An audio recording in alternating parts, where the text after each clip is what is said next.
The passage is about the benefits of sleep. He says, as per the passage, which one of these sentences is not correct? Right? He's saying it's just not correct. So if you look at the first three, uh, the first one talks about relaxation to ensure good sleep. The second one talks about irregular sleep patterns. The third, insufficient sleep can lead to obesity. So all these sentences are correct in context of the passage. What is not correct is number four, that is regular exercising and eating healthy food alone ensure fitness, right? So the answer is number four, right? Because the emphasis is on sleep. The emphasis is not on regular exercising and eating alone, right? Look at the word alone, right? It's not only that. The main emphasis is on sleep. So the answer to this question is number four. Now let's look at the next question. And the next question, he says, the main focus of the passage is on the. Now, what is that?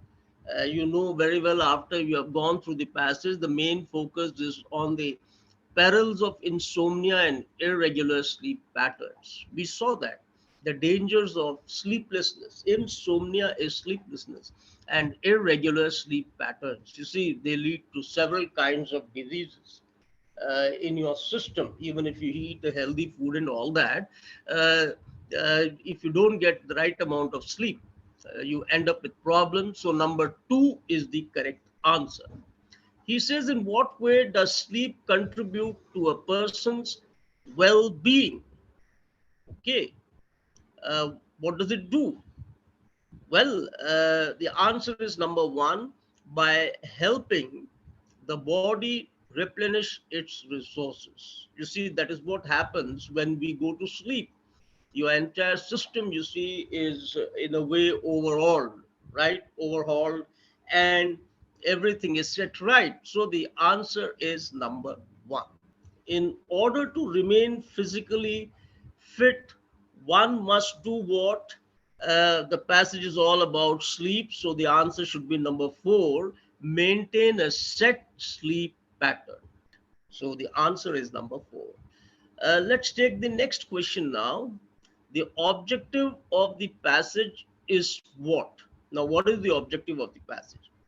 Uh, does he want to provide any medical input, or does he want to expose the reader to disinformation or to psychological insight? No.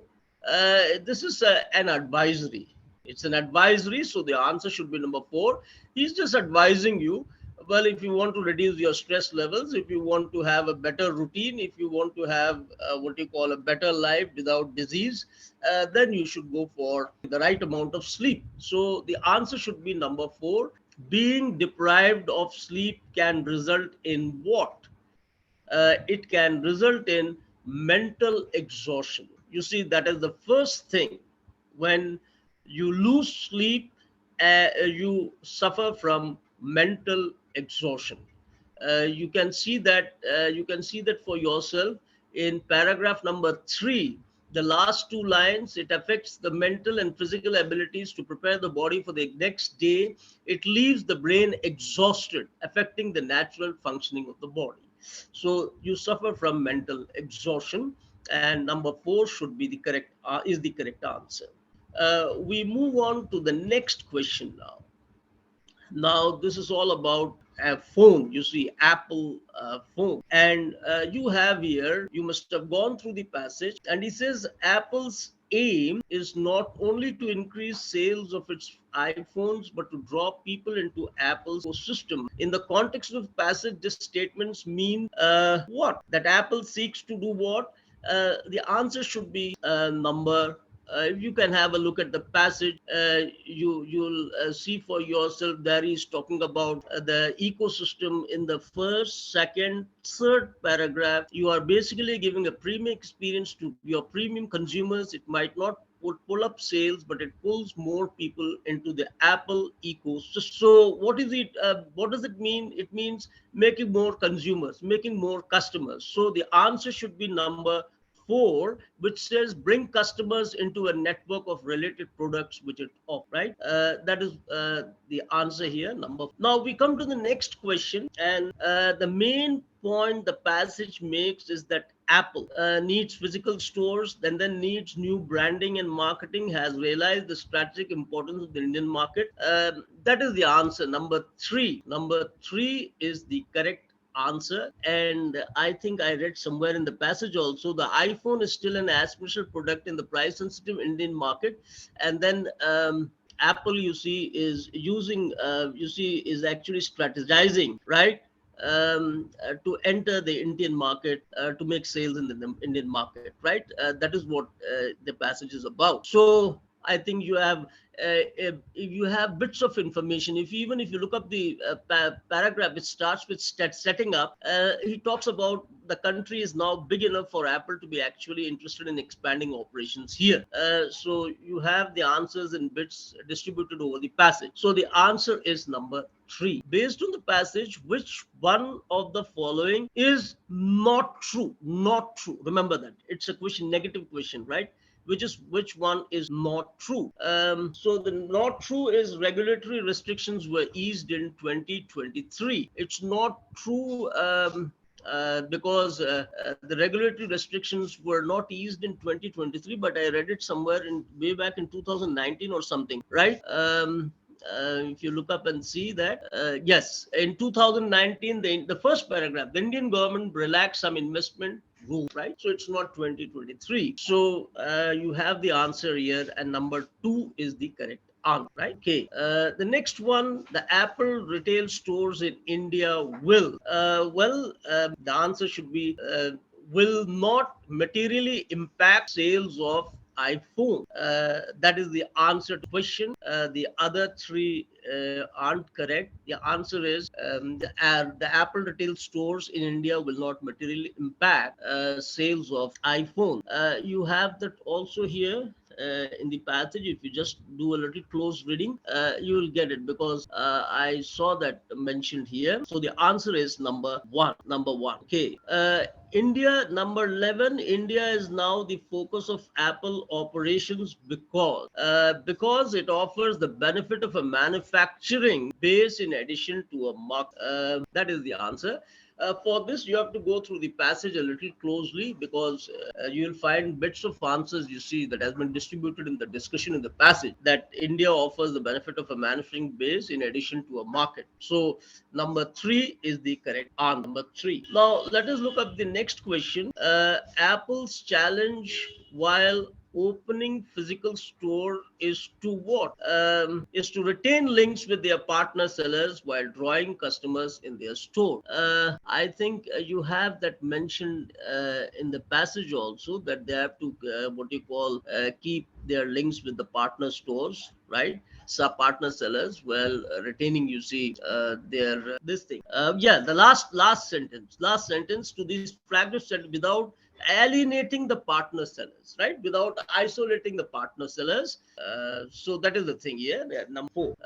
Let's come to the next question, and here you have to choose the most appropriate word phrase, you see, from the given option, right? So if you ask me to give you a rough estimate for the cost of the project, I would say 30 lakh. Now what would be the correct answer? The answer is number 2, off the cuff. Off the cuff means without thought or preparation. That is, if you would ask me a rough estimate for the cost of the project, off the cuff, that is, it's just an estimate, you see, without much thought. Off the cuff. Off the grid is when you have an electrical outage, or you're cut short from electricity. That would be off the grid. You know, off the mark is if you are away from the parameters or marks that have been instituted. And off the mic, it doesn't mean anything. You don't have a phrase like that. The next one is Meena is very arrogant and class conscious. She refuses to acknowledge Sunil because she feels he is a man of it should be no importance. Why no importance? Because look at the vocabulary. She's very arrogant. She's very class conscious. She refuses to acknowledge. See, so in that case, it cannot be great importance or some importance, and nor can it be less importance. That means because she feels he's a man of no, right? That is the idea here. The next one, the nasty comments made by the strangers on the social media platform about the actor made him what? Ill at ease, right? Ill at means discomfort, right? Uncomfort, embarrassed. That is ill at ease. You can't have ill in heart or ill at heart. We don't have phrases of this kind in English. It has to be sick at heart, right? You can say sick at heart. Sick at heart means you are disappointed with something, unhappy with something. You say, I was sick at with the proceedings in the meeting. So the correct answer is number 3, that is ill at ease. The next question we have here is, a few brands tailor their pants in such a way that it is easy for people with prosthetic legs to put them on. This is how the answer should be number 3. They go the extra mile, right? The others are all incorrect. Doesn't make much sense. So it should be go the extra mile and go the extra mile. And then you have the next one. Some big shot know how to escape the law even after they violate. It is, however, the small fry who are often apprehended and punished, as the small fry are people who are insignificant, unimportant, uninfluential, right? Those people who have no connections, they are generally known idiomatically as the fry. Okay, the next one is, the new car has disappointed its buyers in many ways, and good mileage is its only saving grace. It has to be saving grace, right? A saving grace is any one good quality that helps you overlook the other defects you see in the person, right? You see, or in anything. A saving grace is one good quality or one virtue that makes you overlook the other defects or flaws of character in a person, and you call that a saving grace. It could be a person or a thing. So the new car disappointed its buyers, you see, in many ways, but then since it gives a good mileage, and that is its saving grace. Okay, the next one is, it grieved me my friend's serious illness. It grieved me my friend's serious illness. That should be number 4, to hear of. Why can't we have in hearing my friend's serious illness or to hear regarding, hearing regarding? You can't have them here. You look at the construction. It grieved me in hearing my friends. You can't have in hearing, right? That's incorrect English. Or it grieved me to hear regarding. That is superfluous. Why should you have a word like regarding there? What for? So in that 2 and 3 are incorrect. That way 1, 2, and 3, and number 4 is the correct answer. We can now move to the next question, and he has the directions for you here. He says that the underlined part, you see, choose an alternative from the 4 given options so that the sentence is rendered correct. That means, what he means to say is, the incorrect part is underlined. Okay, so just look at the sentence. If you haven't read it, just read it quickly. Listening to the recording of the cricket commentary from the past can be great fun, especially the last few overs when the best players are gone and the tail enders try their best to run between the wickets and without getting out. This is when you realize that nothing much has changed, hasn't it? The problem here is with the question tag, right? The question tag. If you have a question tag, nothing much has changed, that is a sentence which doesn't contain what you call, this is a positive sentence. So therefore, the question tag should be has it. The question tag should be has it. Number 1 is the correct, right? You cannot have hasn't it. If you say something has changed or says he didn't come, then you say did he, right? If you say did he come, then you should say didn't he. So the correct answer is number 1. Justin couldn't understand why his friend had refused to work in a company that offered him a huge salary. If it had been him in his friend's place, he would definitely accepted such an offer. I mean, you have just got to what you call think a little.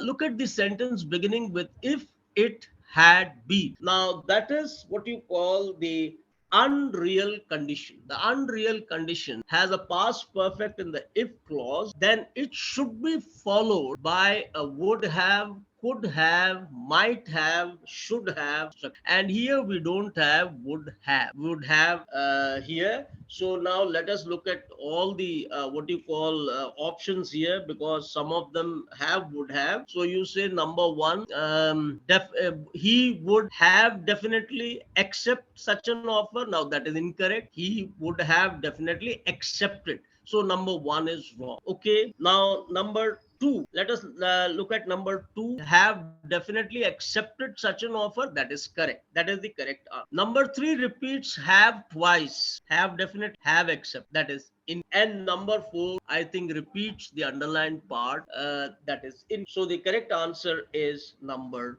two. Now let's come to the next question. My aunt Seema was the most generous of all the members of her family. Whenever we went out for dinner, she always insisted to pay for the meal. Now we don't have an option on paying. We don't have that option here.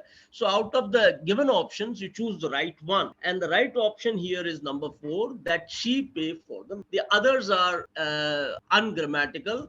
If you say always insisted on and paid for the meal, insisted on what, we don't know that. Okay. If you say insisted that she will be paying for the meal, that kind of tense is not required. We don't have a continuous tense there. That she had paid for the meal, now that would be nonsense. Whenever we went out for dinner, she always insisted that she had paid for the meal. That is a prepaid affair, and that's not required here. So number three cannot be correct. The correct answer is number four. The next one is the setting of a story affects the story's plot. Now there are two mistakes, right? There are two mistakes here, and what are the two mistakes? One is the simple thing is one story you see should have an apostrophe s. Okay. The setting of a story affects the story, it should have an apostrophe. Now the use of the word effects spelt with e, right? You can use it as a verb, effects. That means to bring about a revolution. Sorry, to bring about. You say that the unhealthy atmosphere affected a revolution. Or for instance, today you must be have read in the newspapers the disaffection, the dissatisfaction of the Russian Wagner army. You see affected, has affected a revolution, has brought about a revolution, a revolt, you see, against the Russian president. You can use effect in the sense of what you call to bring about. Effect also means to influence, to affect, right? Influence, impact. Now here the setting of a story affects the stories. It should be what? It should be the setting of a story affects the story's plot. Number two is the correct answer. Number two is the correct answer. Number one cannot be correct because it has affect. And since setting is a singular noun, the verb that follows has to be singular. Affect is plural in number. Okay, so number two is correct. Number three affects the story plots. The story plots doesn't mean anything. It has to be the story's plot or the plot of the story. And number four is incorrect for two reasons. He is talking about one story only. So apostrophizing the plural stories is incorrect. As well as you saw for yourself, effects cannot be used in the sense he wants it, having an impact or having an effect. So number four is incorrect. The correct answer is number two, affects the story's plot. When you play the Secret Santa, you are expected to buy a gift for whoever you are assigned without letting them know that you are the one buying the gift. So whoever you are assigned, it should be for whomever you are assigned. Okay. The others are incorrect. Who you are assigned and whoever you are assigned and whom you are assigned, they are incorrect. Obviously, because we require the objective use of whom here, and whomever is a better option than the others. So the answer should be number three, whomever you are assigned. We can move to the next question now. And you have here in each of the paragraph given below a sentence has a sentence missing, which is indicated by a blank. And from the choices given below, each paragraph choose a sentence that seems most logically appropriate to complete the paragraph. You see, when you work out such exercises, you must be very careful that what goes before, what goes after, what comes after, and what should be in between logically. And a study of the social and cultural context of Indian poetry. Look, what is he talking about? The social and cultural context of Indian poetry in English. What does he mean by Indian poetry in English? That is, Indian poets who are writing in English. Okay, he's talking about Indian poets who are writing in English. The social and cultural context of Indian poetry in English reveals several important insights into its origin. Indian poetry in English began in Bengal, the province where the British first gained a strong. In addition, this poetry was a largely urban phenomenon centered in Calcutta, right? Now you have the word Calcutta. Now, if you put, for instance, the British had decided that poetry about India could reach a larger audience than if written in Calcutta. That doesn't mean anything, right? It doesn't mean anything. Because the next sentence is then it gradually it moved. Now what moved? You say then gradually it moved to other urban areas such as Madras and Bombay. We are not sure about the thing. Now the next one, English was seen as an elite language, and so the British felt that they only use it for poetry. In fact, this sentence has nothing to do with the entire paragraph. This sentence has nothing to do. He's not talking about a competition between the Indian poets writing in English and the English writing English poets. You see, the rulers encouraged the natives to write poetry about India only if their mother tongue was English. This doesn't in any way mean anything, you see. So the correct answer is number one. He says, in fact, poetry writing for the first 50 years was confined to a few families who were residents of Calcutta. And that is the reason, you see, when you're talking about the origin, the social and cultural context of Indian poetry in English reveals several important insights into its origin. And what is the origin? The origin is for the first 50 years, you see, it was confined to a few families who were residents of what you call Calcutta, right? Those families, you see, their members, they would write poetry, and that is how slowly, you see, Indian poetry in English came what you call existence. Even before, I think the family started, you had Toru Dutt and other people also writing in English. In Calcutta. So the Casuarina tree and the lotus and all those things. So number one is the correct answer. Now you can see for yourself that the other sentences will not fit the whole thing. Now let's come to the next one, and it says here the concept of the villa and other European ideas came to Lucknow with foreign soul travelers and adventurers. For the Nawabs of Lucknow, architecture became the physical manifestation of their new status, a way of proclaiming their alignment to the new power block, right? So the new power block, you can see for yourself what is the he is talking about. And he says here the new power bloc, of course, were the British, right? And they wanted to imitate the British. That is the meaning here, right? They were their alignment to the new power bloc, their affiliation, right?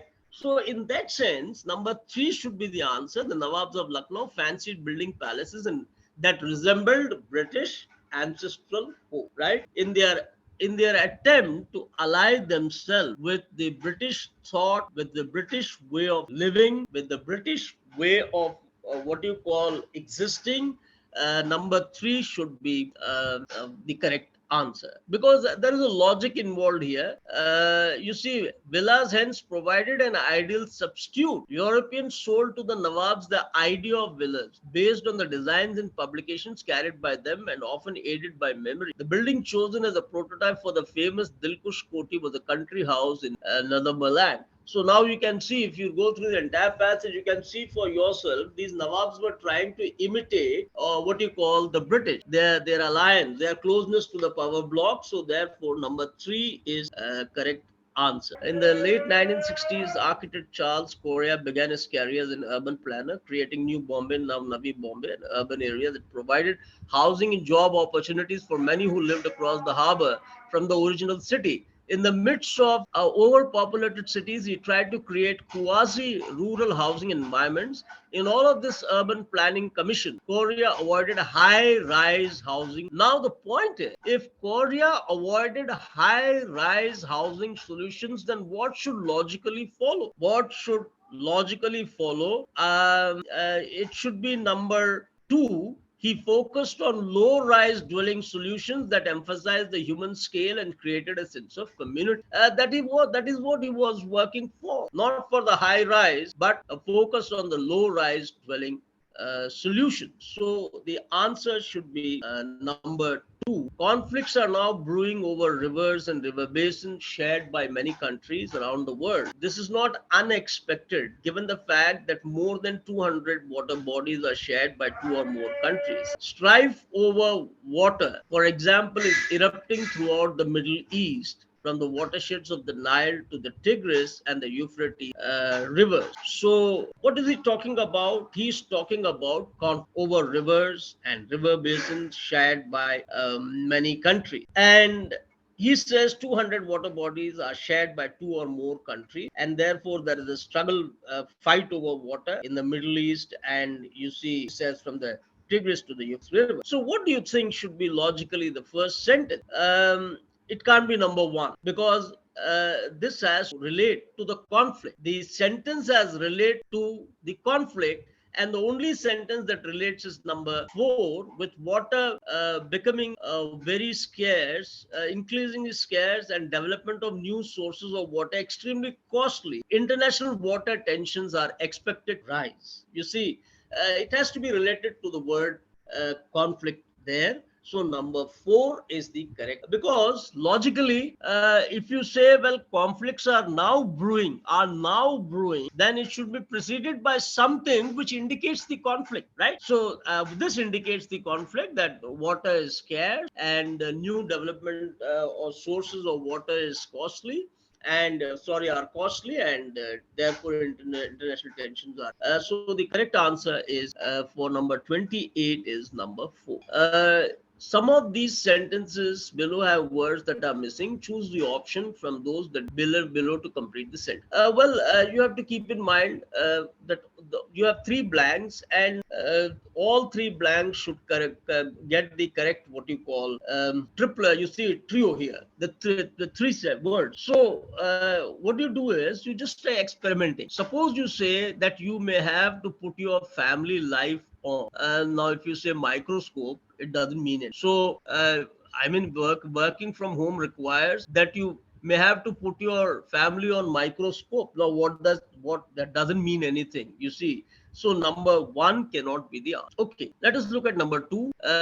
He says that you put your private life on screen. Some people find this very disconcerting. That is the correct answer. That is, if you work from home, you might put your private life on screen, and that seems uncomfortable. That is the correct answer. Now, suppose you take the number three. Let's try three. You have to put your entire life on camera. Now, that would mean something.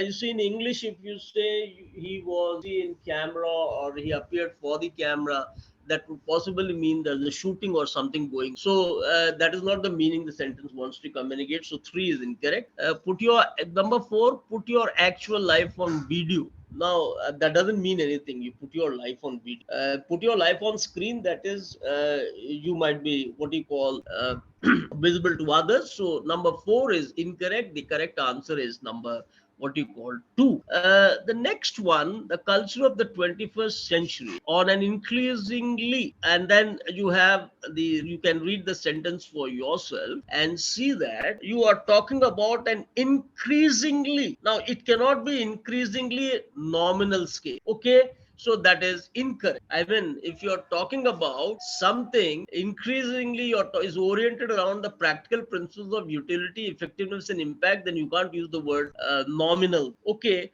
And then things are good to the extent that they are instrumental, with instrumental defined as the capacity to produce money or thing, the worth of anything, an idea, an activity, or an artwork. A dinner with another person meaningfully is, and I mean, that doesn't make any sense. If you look at ordinal conversation in imaginative, they don't say on an increasing ordinal scale, and then you talk about a conversation with another person, and is it determined imaginatively? That doesn't mean anything. And in the same way, number 4 would not suit. Okay, the best answer is number 1, on a global scale, right? And then you talk about a relationship with another person, and it is determined pragmatically, that is practical. So the correct answer is number 1. Number 31, you have in the alleyways of old Cairo, in its cafes, warehouses, and barbershop, framed portraits of icons are look at this the context of this. In the alleyways of old Cairo, in its cafes, warehouses, pragmatically means practically, with a practical viewpoint. That is pragmatism, right? So you have the cafes, the warehouses, barber shop, right? Everywhere. That is what he means to say. The framed portraits of Egyptian icons are, then it should be ubiquitous. Number 2, ubiquitous means everywhere, right? Everywhere. And political figures are all immortalized on fading, held up as symbols of the glorious past. So the correct answer is number 2. If you say are substantial, okay, but then you can't say figures are all dispersed on fading walls. That is a misuse of the word. What do you call dispersed? That you cannot use dispersed on the. You disperse a crowd. You might even disperse your ideas, but not disperse those political figures on fading. So number 1 is incorrect. Number 3, if you say Egyptian icons are rare, then it defeats the very meaning of this sentence, because he says it's everywhere. It's cafes, warehouses, barbershop. It's everywhere. Then how can you say it is rare? So that is wrong, right? And if you say fashionable and confounded, right? Figures are all confounded. Now that is incorrect. If the figures are not confounded on fading wall, that is incorrect, and it's not fashionable. So that is what you call. The correct answer is number 2. Question number 32. The answer should be number 4. Right? Why, for instance, if you look at what you call this word, influencers have to label their promotional, because influencers generally you see they are working for the promotion of post, right? So even advertisers do that. But then what happens is, you say influencers have to label their promotional post in order to bring about transparency and safeguard interest of customers. Suppose you use the word advertisers have to label their commercials, then you can't have post, okay? Because it doesn't mean anything. If you say advertisers have to label their commercials and then you say posts in order to bring about transparency and capture the interest of customers. No, they are not capturing, they are safeguarding. So number 2 is wrong. If you say distributors have to label their Facebook post and multiply, that is incorrect use of English. Okay, promoters have to label their social media post and insight. You can't use in word insight. You might urge the interest of the customer. You can, what you call, in a sense, attract the interest of the customers. You can incite a riot, incite feelings of enmity, but not what you call the interest of the customers. So that is wrong use of the word. So number 32, the answer should be 4. The next one, in its early stages, dementia is kind of madness. You see, it's a madness. In its early stages, dementia is often from normal aging, in which the older brain may naturally begin to show signs of cognitive impairment. Neither dementia nor cognitive aging is currently, though they may be slowed through diet, exercise, and keeping the mind agile with social and intellectual activity. So the correct answer to number 33 is number 2. He says in its early stages, dementia is often indistinguishable from normal age. You just can't differentiate between the two. And then he says that nor cognitive aging is currently reversible. You can't reverse it. The correct answer is number 2, and the first one cannot be correct, because it doesn't mean. Well, if you say dementia is often distinguishable, you see, from normal aging, in which the older brain may begin to show signs of cognitive impairment, and then you say neither dementia nor cognitive aging is currently permanent. It doesn't mean anything. You see, using a word like permanent. The third one, is incorrect. You say dementia is often irreversible from normal aging. That is a misuse of the word irreversible, right? In order to something to be reversible, it has to be a thing in itself, right? You say aging is irreversible. That is, aging cannot be reversed. You see, it keeps on going on. And then you have often differentiated from normal aging. That could be the point. Nor cognitive aging is currently visible. Now, that use of the word visible is not correct, right? You can't use it that way. So number 4 is incorrect. The answer is number 2. That is for 33, it is 2. The human resource chief said the company will not on investing in people and as spending on employee needs in order to so and so. You've got 3 words, and the 3 words, the answer to 34 is number 1, the most suitable. That is, the company will not compromise on investing, right? And then has prioritized spending on employees, right? And in order to reassure. Okay. Now, if you put number 2, if you say that the company will not debate, okay, and then you say has assured spending on employee need in order to confront them. I mean, if they are spending on employees' need, where is the need for confrontation, right? There is no need for confrontation if they are doing the right. So you cannot use the word confront. That is incorrect. If the company says that they will not prioritize on investing and has compromised spending on employee need in order to include them. Now, if you compromise on employee needs, then the latter part of the sentence, in order to include them, provide them the sense of stability, doesn't occur. If the company has compromised, you see, right? Okay. The last one is also incorrect because you can't have this word delay and as assured spending on employee need in order to empower them and provide them with a sense of stability and what you call certainty. So in that sense, number 1 is the correct answer. He says here, one of the statements below contains a word used incorrectly. Choose the option which has the incorrect or inappropriate usage of the word. That's number 35. And let us look at the word that is repeated in all the 4 sentences, and that is the word ring, ring. Okay. So you have in number 1, the security forces formed a ring, that is, they formed a circle, and then you have the blue stone on her ring, the ring that you wear. She left home and then she would ring them up, that is, call them up on phone or mobile. The last one is what you call incorrect, because you don't wring your clothes. When you dry your clothes by draining the water, you spell it as WRING. So number 4 is incorrect. Okay. Let's look at the next one, number 36. The word here is CORD, cord. Okay. And you know what a cord is? Cord in its simplest meaning means a piece of string, right? And then it is metaphorically used in different ways. So you have the umbilical cord that what you call ties the infant to its mother, right? So it is used metaphorically in the sense, you see, that teenagers, you see, they are tied, you see, to their homes. Here you have number 1 is correctly used. She wore a cord. She wore it on a cord around her neck. The key, that is also correctly used. He purchased a cord of wood from the market.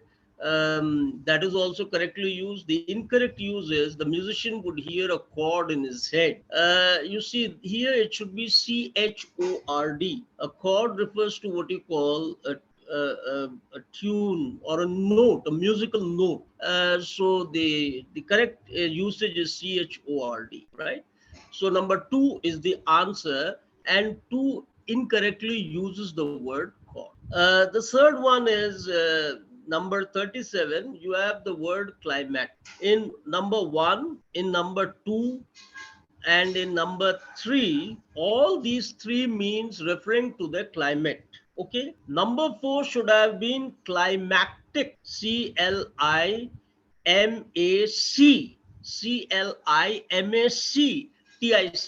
The climactic moment of the match. That is the highest moment, right?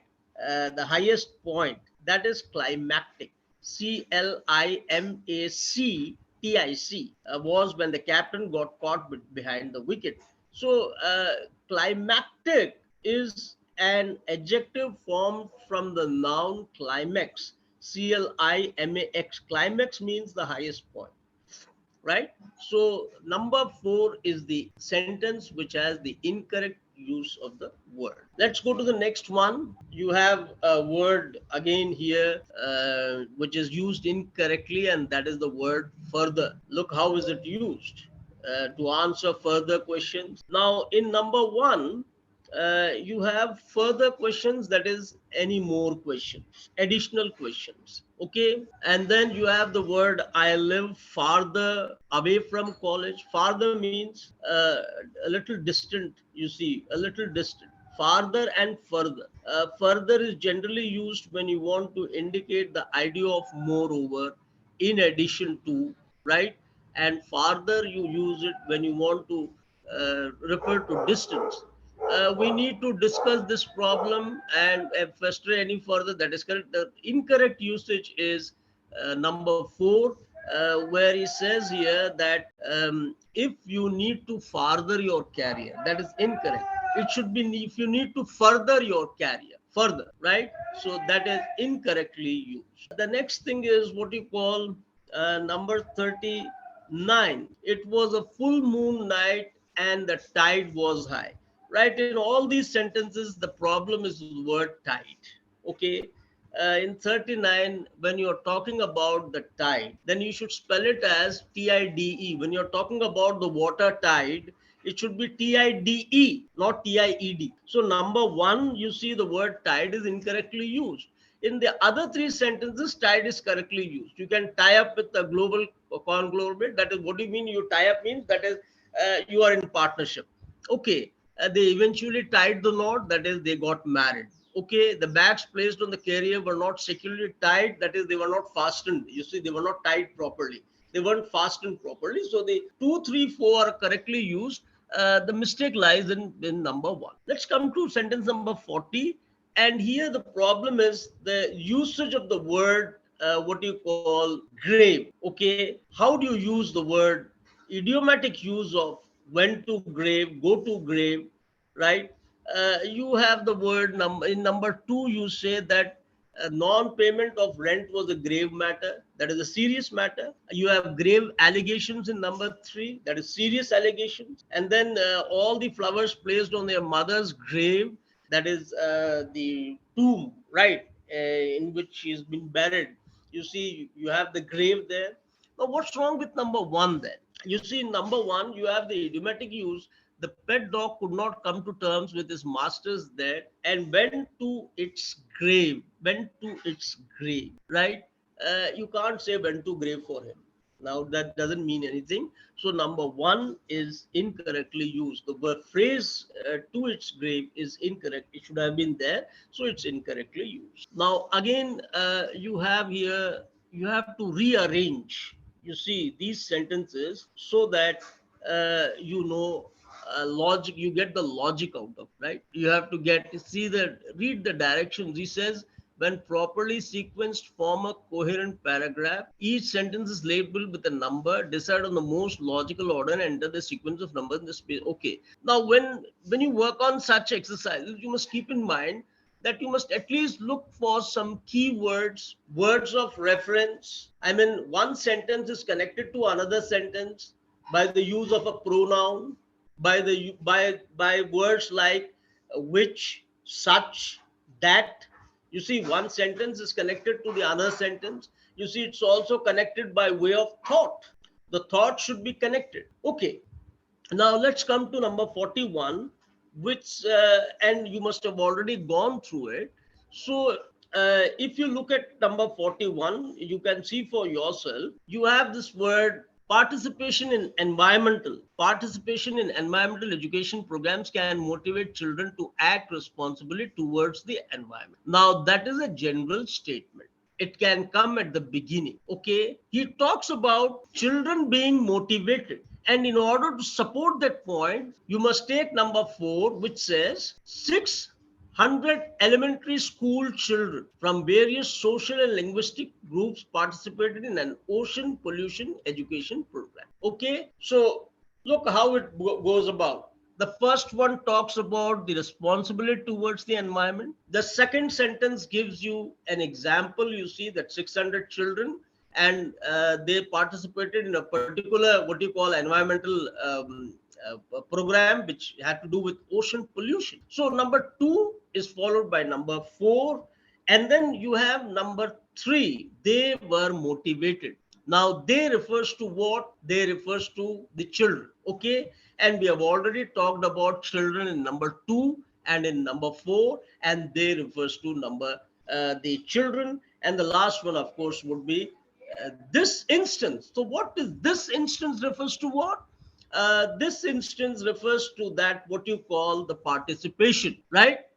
This instance refers to what? The participation. What does this refer to? This refers to the participation of those children, you see, or the program itself, in the program itself. So the correct answer should be 2, 4, 3, 1. If you just pay, what you call, read a little closely, you can see for yourself. They themselves provide you with the clues so that you don't make a mistake, right?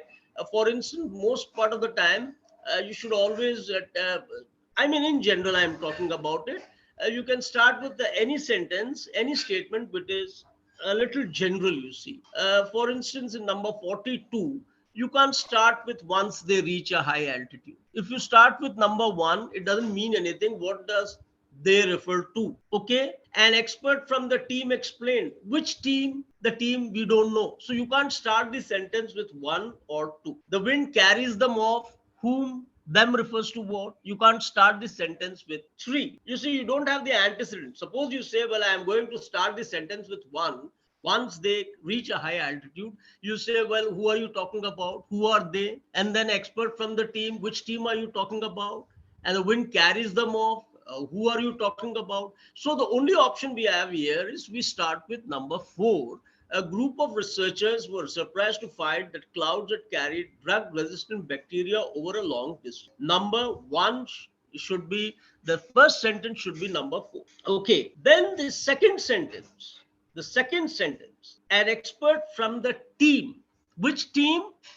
From the group of researchers. You see, that is the team. So number four and number two. And then explain that bacteria usually lived on the surface of vegetation such as leaves and the surface of vegetation. And number three, the wind carries them off the surface. Which surface? The surface of the vegetation. So number three should follow number two. And lastly, you have number one. Once they reach the high altitude, they manage to travel all over the world. Who reach? The bacteria, right? So the answer should be 4, 2, 3, 1. The next one, that is question number 43. You can again look at it. Suppose you begin it, yet even as TikTok delights. Now you say yet. Why do you begin the sentence with yet? It should have something must have preceded it. That is why you are saying yet. So you can't start the sentence with number one. Okay, since launching just 5 years ago, the app has brought a warm glow. Which app? Right? Which app? So he has not told us about the app. So number two cannot begin. ByteDance, its owner, has its headquarters in China, whose government is addicted to surveillance and propaganda, making it a worrying place for a media app to be placed. Now, here you don't have what you call clarity about the media app. So in that situation, now you have to begin the sentence with four. You say, with its wholesome dancing and lip syncing videos, TikTok once billed itself as the last sunny corner on the internet. You have this, what you call, the first sentence is this. The second would be what you call, the second sentence should be number two. Since launching just 5 years ago, the app.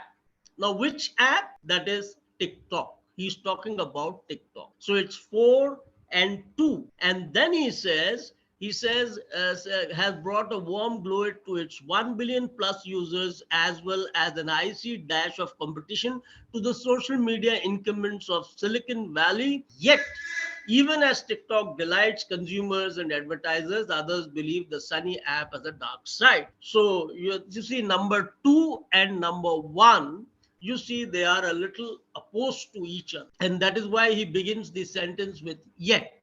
Okay. And the last one is number 3, that is the bite down. So the answer should be 4, 2, 1, 3. That is the correct answer. We can now take up the next one, that is number 44. You suppose you start the sentence with, say, what is more shocking to observe is how often such strokes. Now, if you say such strokes, then something must precede it. You're already talking about strokes. So one cannot be the correct, what you call, option. The correct option would be number 4. That is, 4 should come first. Heat strokes have become more common in our country than ever before. And what is more shocking to observe is how often such strokes lead to death. Now, see that such strokes refer to what? Heat strokes. So, logically, you have what you call 4 and then 1. Okay. Then what happens? When the body temperature rises, our vital organs swell, and this causes death. So, if you have a sentence of that kind, number what you call when the body temperature rises and this, okay, keep that in mind.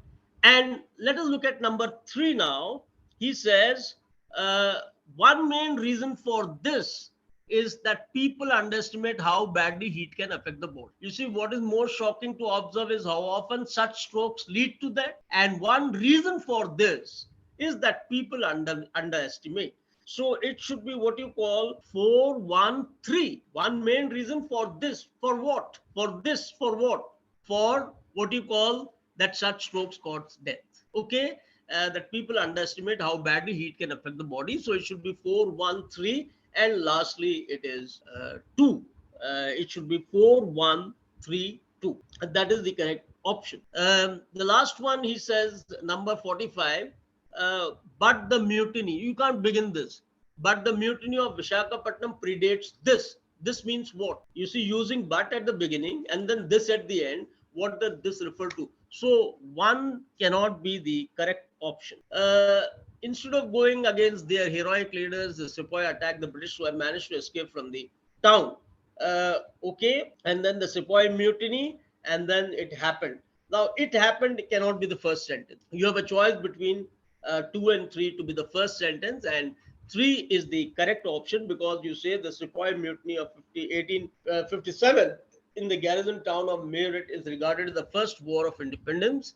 But the mutiny of Vishakhapatnam predates this. Now, what does this mean? Predates this. The Sepoy mutiny of 1857, okay, but the mutiny of Vishakhapatnam predates this, okay. And how does it predate? It happened in 1780. The Sepoy mutiny happened in 1857, but the Vishakhapatnam mutiny, you see, happened in 1780. So it should be 314, and then last is number 2. The Sepoys attacked the British soldiers and managed to escape from the town. So it should be 3142. You must try to connect what you call the words and look at the antecedents, the pronouns, they refer to one another, right? So you just can't leave them, you see, scattered. You have to, and that is how you reach a logic. You create a logic, a coherence in the entire paragraph.